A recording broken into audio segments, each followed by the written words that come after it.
So philosophy and ethics is a bit of a mouthful sometimes. We look at a range of different topics. For example, with the philosophy paper, it's more to do with, well, we look at ancient philosophers such as Plato and Aristotle, which I think is really interesting. We also look at more abstract ideas like the soul and whether it's part of the body or not.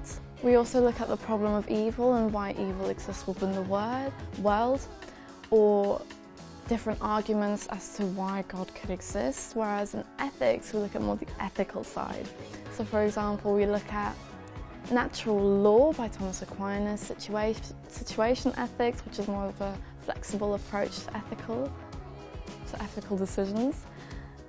We look at Kantianism and utilitarianism, and then we use those four approaches into evaluating what potentially the best approach is in business ethics or more serious decisions such as euthanasia, which I think is really interesting to look at different views, because I think it allows us to become more empathetic, because we have to look at all of these different people and what they think, and nothing's right or wrong in philosophy and ethics really. You can not say what you want, but you can have any idea, and because we have to justify our argument, it really allows us to develop strong arguing skills and really analytical as well, because if we are too broad in the subject,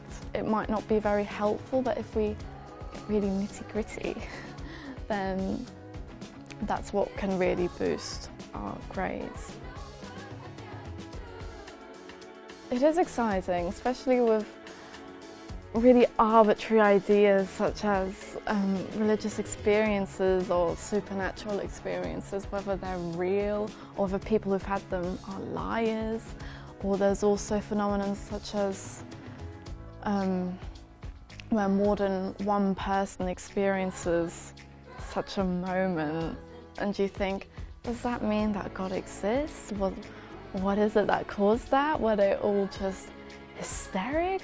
It's just, there's so many questions, and I feel like there's more questions than answers in the subject, definitely. And I think what's great is that our questions can be our point of an argument, because there are no answers really in the subject, and it's purely what we think is the most convincing.